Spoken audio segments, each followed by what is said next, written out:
मीर रजा अली का आखिरी मैसेज सामने आ चुका है। ARY के रिपोर्टर नजीर शाह ये बताते हैं कि ये मैसेज एक बड़े बिजनेसमैन को किया गया और ये 28 जुलाई रात 12:07 पर किया गया। इस मैसेज से लग रहा है कि मीर रजा अली ने उस बिजनेसमैन से पहले कॉल पर बात की, फिर ये मैसेज भेजा था। मैसेज में मीर ने उस बिजनेसमैन को ये कहा कि सर, कॉल पर टाइम देने का बहुत शुक्रिया, मैं दिल से आपका शुक्रिया अदा करता हूँ कि आप हमेशा मेरे लिए टाइम निकालते हैं। हमारी कॉल पर बात तो मुनासिब हुई, लेकिन उसमें ऐसी बातें भी थी जो खुलकर सामने नहीं आ सकती। मुझे 3 करोड़ रुपए चाहिए हैं। मुझे नहीं पता कि ये पैसे आपके लिए ज्यादा हैं या कम, लेकिन मेरी जिंदगी इन पैसों पर टिकी हुई है। मैं इस वक्त बहुत परेशान हूँ। मुझे नहीं लगता कि मैं कल आपके पास आ सकूंगा, क्योंकि मेरे जहन में बहुत अजीब अजीब ख्यालात आ रहे हैं। कल की सुबह मेरे लिए बहुत मुश्किल है और मैं उसको फेस करने के लिए तैयार नहीं हूँ। नाज़रीन, मीर रजा ने उस रात 10:43 पर अपनी दुकान से अपने गार्ड की गन उठाई, अपनी गाड़ी में रखी, घर आए और फिर 28 जुलाई सुबह 4:11 पर ऑनलाइन टैक्सी के जरिए घर से निकल गए थे। ARY न्यूज के सीनियर क्राइम रिपोर्टर नजीर शाह कहते हैं कि पुलिस को काफी लोगों ने यह बताया कि मीर रजा ने उस रात उनसे भी कर्जा मांगा था। अब यहाँ पर कुछ सवालात हैं कि अगर मीर रजा अली अपनी जान लेने का फैसला कर चुके थे तो उन्होंने ये काम अपनी दुकान पर क्यों नहीं किया, अपने घर पर क्यों नहीं किया। मीर रजा का मैसेज और 28 जुलाई की सुबह, ये दोनों बहुत अहम है। उन्हें इतने अर्जेंट पैसे क्यों चाहिए थे। बहरहाल जो न्यूज चैनल्स ने रिपोर्ट किया है वो ये है कि पुलिस ने 2 ऐसे भाइयों का बयान रिकॉर्ड किया है जिनका मीर रजा पर तकरीबन 3 करोड़ रुपए कर्जा था। तो सवाल यह है कि क्या मीर रजा उन दोनों भाइयों को कर्जा वापस करने के लिए एक बिजनेसमैन से 3 करोड़ रुपए कर्जा ले रहे थे। एक और चीज से भी इस केस की गुत्थी सुलझ सकती है। मीर रजा की मंगेतर से होने वाली उनकी आखिरी चैट से। उनकी मंगेतर ने 28 जुलाई की रात 3:10 से 3:50 के दौरान तकरीबन 40 मैसेजेस और काफी कॉल्स की। पुलिस बताती है कि 27 जुलाई की रात तकरीबन 11:30 बजे तक मीर का अपनी मंगेतर के साथ कांटेक्ट था। क्या मीर ने अपनी मंगेतर को कोई ऐसी मशकूक चीज बताई थी जिसकी वजह से उनकी मंगेतर ने 1 घंटे से भी कम वक्त में उन्हें 40 मैसेजेस किए? क्या उन्हें कोई बात पहले से पता थी? पुलिस उनकी मंगेतर का बयान रिकॉर्ड कर चुकी है। बहरहाल जहां क्राइम सीन है, पुलिस ने वहां की एक ऐसी CCTV वीडियो भी जारी की है जिसमें एक कचरा चुनने वाले को देखा जा सकता है।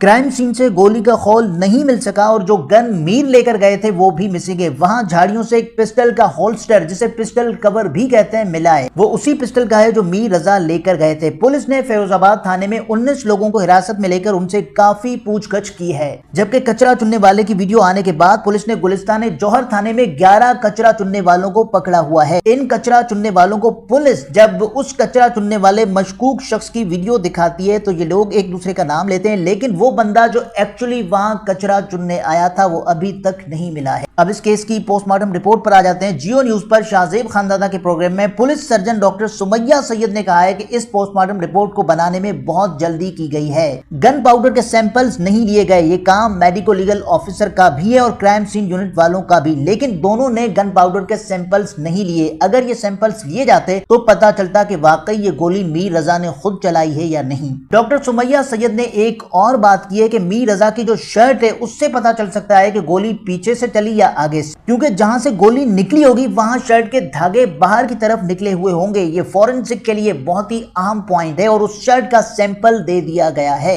डॉक्टर सुमैया कहती हैं कि अगर ये प्राइमरी क्राइम सीन है तो यहाँ पर खून क्यों नहीं है? क्राइम सीन पर खून का न होना मजीद सवालात खड़े करता है। हालांकि जिस मेडिको लीगल ऑफिसर ने पोस्टमार्टम रिपोर्ट दी है उसमें यह लिखा हुआ है कि मीर की मौत ज्यादा खून बह जाने की वजह से हेमरेजिक शॉक से हुई है। अगर आप ये कह रहे हैं कि खून ज्यादा बहा है तो वो खून है कहां पर? डॉक्टर सुमैया सैयद ये कहती हैं कि मीर का जो चेहरा है वो ज्यादा फूला हुआ है, बावजूद इसके कि उनका चेहरा जिस्म के बाकी हिस्सों के मुकाबले में ढका हुआ था। उनका चेहरा इतना फूला हुआ नहीं होना चाहिए था, जबकि उनकी कमर बिल्कुल नॉर्मल लग रही है, तो वो काली क्यों नहीं है? वो कहती हैं कि ये डिकम्पोजिशन की वजह से भी हो सकता है, लेकिन ऐसा तब होता है जब गर्मी 40 डिग्री सेंटीग्रेड हो। शाहजेब खानदादा ने जब उनसे ये सवाल किया कि क्या कब्र कुशाई करने के बाद ये पता चल सकता है कि मीर के हाथों पर जख्म थे या डिकम्पोजिशन की वजह से ऐसा हुआ था, इस पर वो कहती हैं कि पता तो चल सकता है, लेकिन कितना पता चल सकता है ये कहना बहुत मुश्किल है। इसके अलावा डॉक्टर सुमैया सैयद ये कहती हैं कि अगर गोली आपके सीने या कमर में जहां से दाखिल होती है वहां जख्म का साइज छोटा होता है, जबकि गोली जहां से निकलती है वहां जख्म का साइज बड़ा होता है। लेकिन